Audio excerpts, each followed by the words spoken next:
Dear 11th class economics students, Assalamu alaikum. In this video lecture, we will discuss classification of statistical data, which is the second stage of statistical study. Dear students, in the last few lectures, the process of data collection was discussed. The collected data is usually contained in schedules and questionnaires, but that is not in an easily assimilable form. The answers will require some analysis if their salient points are to be brought out. As a rule, the first step in the analysis of statistical data is to classify and tabulate the information collected. Classification is the first step after collection and editing of data. Thus, after collection and editing of data, the first step towards further processing of data is classification, or we can say organization of statistical data. What's meant by classification? Classification is the grouping of related facts into classes, or simply we can say that the process of arranging data in groups or classes according to similarities is technically called classification.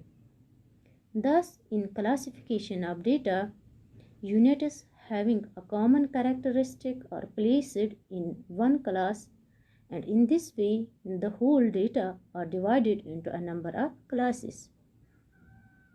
Dear students, classification of data is a function very similar to that of sorting letters in a post office. Letters collected in a post office are sorted into different lots on a geographical basis, that is, in accordance with their destinations such as Jammu and Kashmir, Delhi, Mumbai, Kolkata, etc. The data or the letters are then put into separate bags, each containing letters with a common characteristic, that is, having the same destination. Let me give you one more example. If we have collected data regarding the number of students admitted to a college in a year, the students can be classified on the basis of sex. In this case, all male students will be put in one class and all female students will be put in another class. The students can also be classified on the basis of their age, on the basis of their marks, status, etc. The set of characteristics we choose for the classification of the data depends upon the objectives of the study. Dear students, now coming to the objectives of classification. The principal objectives or purposes of classifying the data are: number first, to present the mass of data in a concise and simple form. That is, classification helps in condense the large chunk of data in such a manner that similarities and dissimilarities can be readily apprehended. With the help of classification, millions of figures can be arranged in a few classes having common features. Number second objective is to facilitate comparison.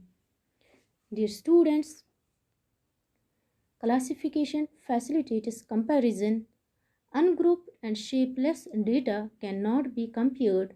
Only the data which are being divided on the basis of their similarities and resemblances can be compared, and it is possible only with the help of classification.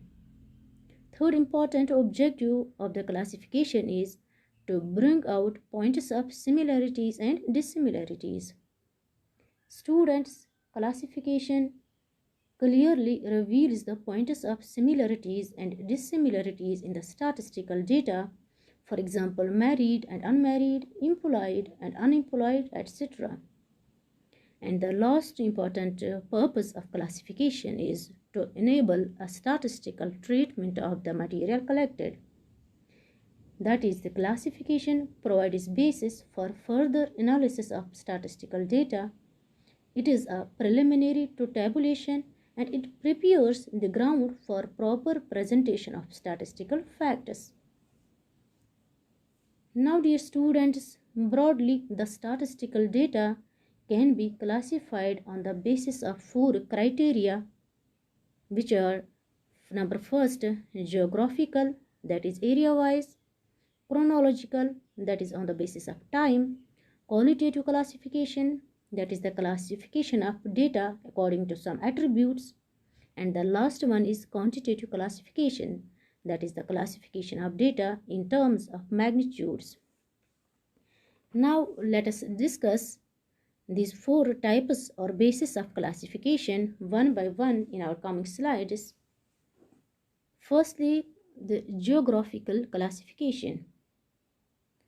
Dear students, this classification of data is based on the geographical or locational differences of the data, that is on the basis of countries, states, cities, etc.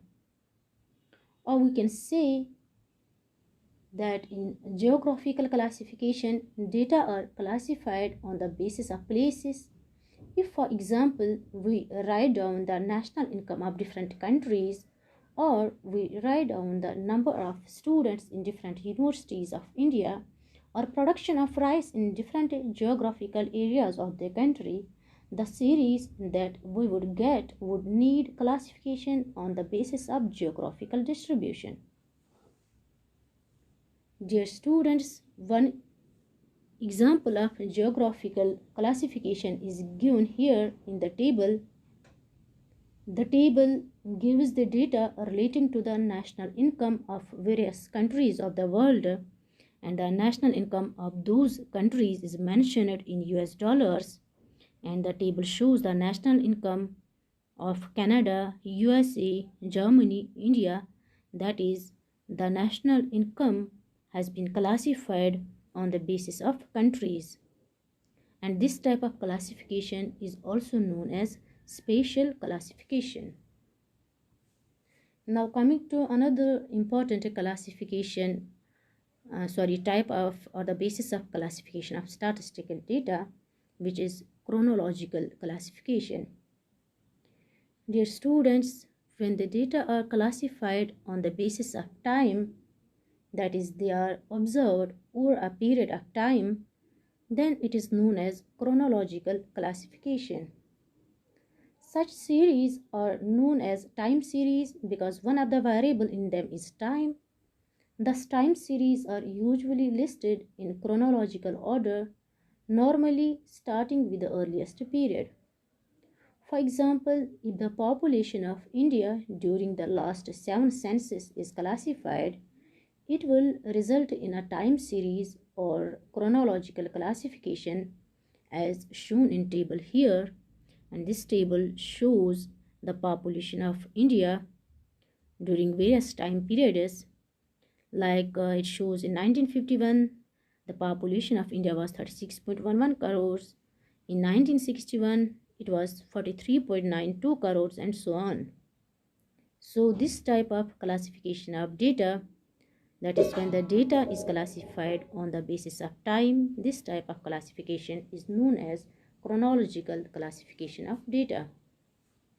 Now coming to qualitative classification of data, another important type of classification of data. Dear students, in qualitative classification of data, data are classified on the basis of some attribute or on the basis of some quality, such as sex, education, religion, etc., which cannot be measured. The point to note in this type of classification is that the attribute or quality under study cannot be measured. One can only find out whether it is present or absent in the units of the population under study. Thus, when the collected data is classified according to the qualities, then it is known as qualitative classification of data or classification according to attributes or qualities. This type of classification may be of two types. Number first is simple classification, and number second is manifold classification. Dear students, simple classification is called classification also called classification according to dichotomy. This is because data are divided on the basis of existence or absence of a quality. Dear students, if we are studying the problem of blindness in population, we can only find out whether an individual is blind or not. We cannot measure blindness. In such cases, the attribute divides the universe or population only into two parts, one in which the attribute in question is present and the other in which it is not present. In case of blindness, there are only two classes, that is, those who are blind and those who are not blind. Thus, when only one attribute is studied, two classes are formed, one possessing the attribute and the other not possessing the attribute, and this type of classification is known as simple classification or classification according to dichotomy. Second important subtype of classification is manifold classification. Dear students, when classification according to quality of data involves more than one characteristic, it is called manifold classification or multiple classification. As a result, there may be more than two classes. For example, if instead of only one attribute, more than one attribute is being studied simultaneously, the data would be divided into a number of classes. If the problem of blindness is studied sex-wise, here in this slide, if the problem of blindness is studied sex-wise, there are two attributes under study. Number first is blindness and number second is sex. In case of simple classification, there was only one attribute under study, that was blindness. But in case of manifold classification, there are two attributes under study or more than two attributes under study. But here in our example, we took the two attributes, one is the blindness and second one is sex. A person can be either blind or not blind. Further, a person can be either male or a female. Each of the two attributes is capable of division in two classes. The data would thus be divided into four classes. Number first, males who are blind. Number second, males who are not blind. Number third, females who are blind. And number fourth, females who are not blind. The study can be further extended if we have a third attribute like religion or fourth attribute like education and so on. So, dear students, in case of a manifold classification, there may be more than two classes. Now, coming to quantitative classification, another important type of classification, which is quantitative classification. Dear students, in quantitative classification, data are classified according to some characteristics that can be measured, such as height, weight, income, production, etc. In such type of classification, data are classified into classes or groups on the basis of their numerical values. In other words, each class of data is capable of quantitative expression, like weight can be expressed in kilograms, height can be expressed in centimeters, etc. Classes are made on the basis of numerical values of the factors. For example, marks obtained by 60 students of a class can be classified as shown in table here. Here the phenomena under study is marks of the students, which is a quantifiable phenomena, that is, it is capable of quantitative expression. It is important to note that the phenomena under study, like marks in our example, assumes different values over time or across different regions. Hence, it is called a variable, that is something which changes over a period of time or across different regions in statistics. Accordingly, quantitative classification is also called classification by variables.